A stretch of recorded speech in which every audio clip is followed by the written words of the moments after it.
Hi, hello, welcome to Spell Day. We're covering a spell every single day of the year from the 5e PHB 5e. I said that twice. Today's +3. Those +3 spells are homebrew spells. We're at +1 at the moment, and today's spell is Imprisonment. I was actually a championship digger in my high school, so it shouldn't take me a long time, but let's just get started.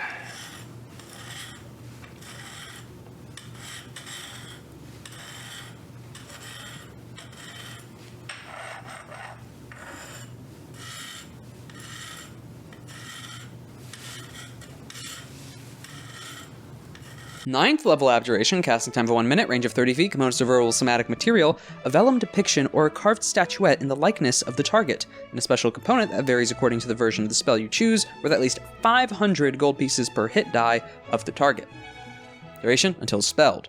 You create a magical restraint to hold a creature that you can see within range. The target must succeed on a wisdom saving throw or be bound by the spell. If it succeeds, it is immune to the spell if you cast it again. While affected by the spell, the creature doesn't need to breathe, eat, or drink, and it doesn't age. Divination spells can't locate or perceive the target.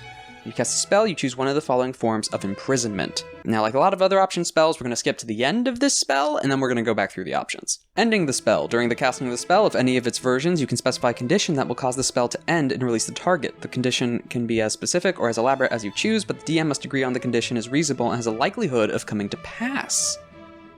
The conditions can be based on a creature's name, identity, or deity, but otherwise must be based on observable actions or qualities, not based on intangibles such as level, class, or hit points. A Dispel magic can end the spell only if it's cast as a 9th level spell, targeting either the prison or the special component used to create it. You can use a particular spell component to create only one prison at a time. If you cast the spell again using the same component, target of the first casting is immediately freed from its bindings. We'll definitely touch on that at the end. Burial. The target is entombed far beneath the earth in a sphere of magical force that is just large enough to contain the target. Nothing can pass through the sphere, nor can any creature teleport, use planar travel to get into or out of it. The special component for this version of the spell is a small mithril orb. Now, that does not designate how far beneath the earth at all.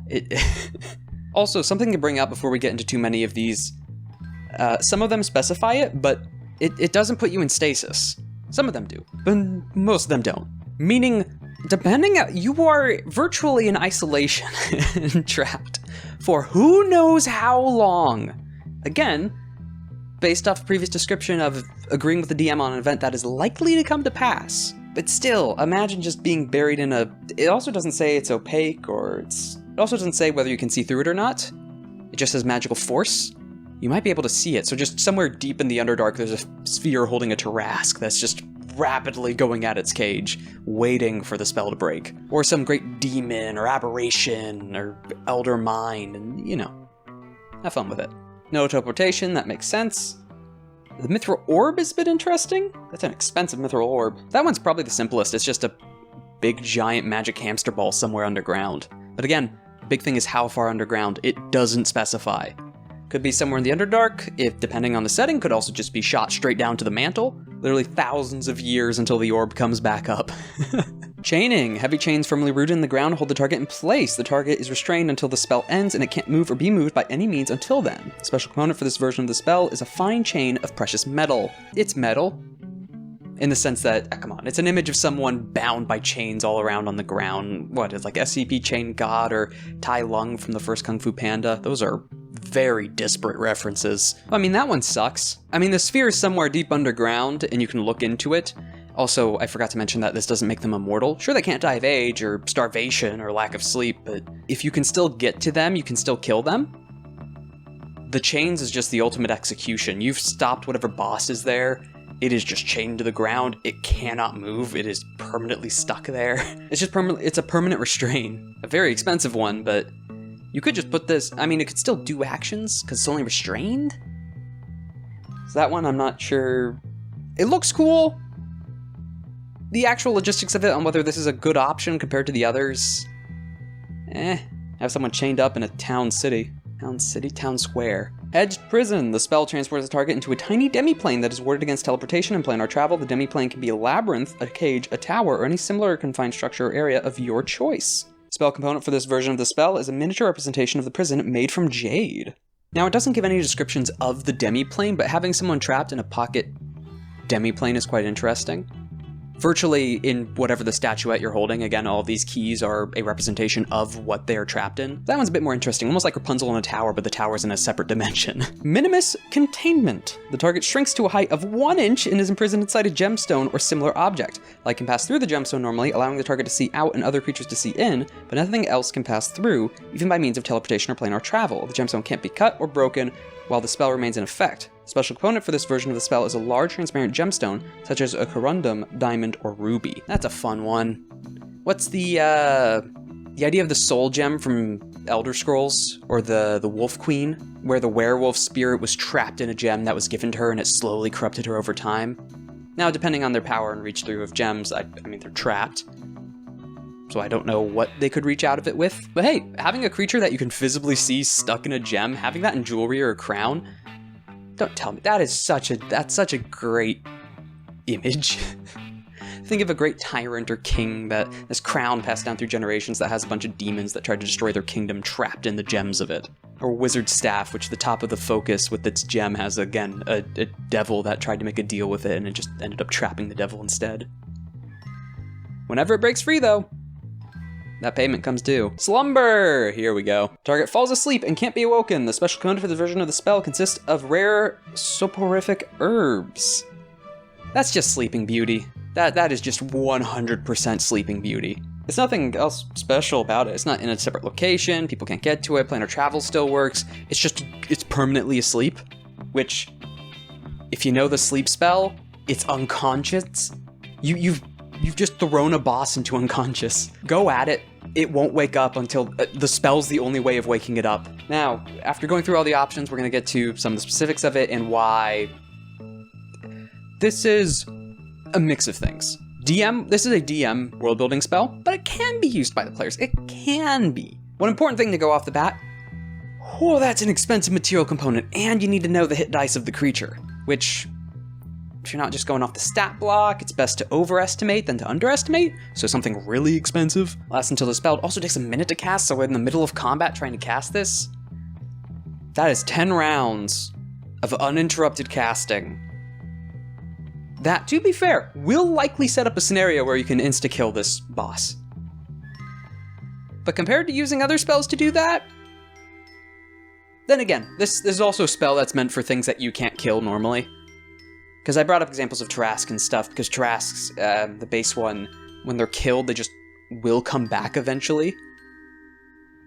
And their hibernation as like a big rock or mountain, if I remember. And there's other creatures like that, or a demon that when you kill on a material plane just goes back to its realm. You can instead trap it in a location here on the mortal realm with this, or in another plane. Any elemental creatures, djinns, spirits, you can trap in its separate realm with this instead of letting it go and regenerate and come back. Or again, if some mortal deity or god trapped like this, go for it. Could definitely trap a lich with this. You can also just do fun things with it. Some really, really devastating punishment, which is also why the fact it can't die of old age. If you put this on a mortal creature, oh, that is some mental hellscape you are creating. The ultimate solitary confinement, especially with burial. But I mean, everything I brought up, some of the examples, those are fantasy tropes or things you'll find on NPCs or enemies, because it takes so many resources and things to line up for this to actually work, and also allows for those trapped creatures in your setting. It's the prison spell. It's the you've trapped a great spirit or demon and we can't let it get out. It's every other story about adventurers trying to stop some great evil from reawakening. This is what put it to sleep or trapped in the first place. The divination protection, great. Also the planar travel, not most of them. Now, a few things that can work against it a bit is the fact that you can't... the fact that with all this setup, casting it on a minute. Again, if you're doing it in stealth or sneaking up on it and then casting it over that minute, because it's 30 foot, you don't have to be next to them, necessarily. But it's the fact that it's one wisdom save. If it passes, that spell never works on that creature again when cast from you. Or you can never cast that spell on that creature again. It just can't work. That does mean if it fails and gets released some other time, you can still cast it again on the creature. I don't know what scenario that is gonna come up. Also, the thing that you can't recycle the material component. It is the key towards that, and also the scenario you have to set up. You can have it tied to creatures, you can't have it tied to level, or deities and things. It's, how to put it, I enjoy this kind of clause, and homebrew-wise, I've added something similar to Bestow Curse, or a lot of various cursed effects.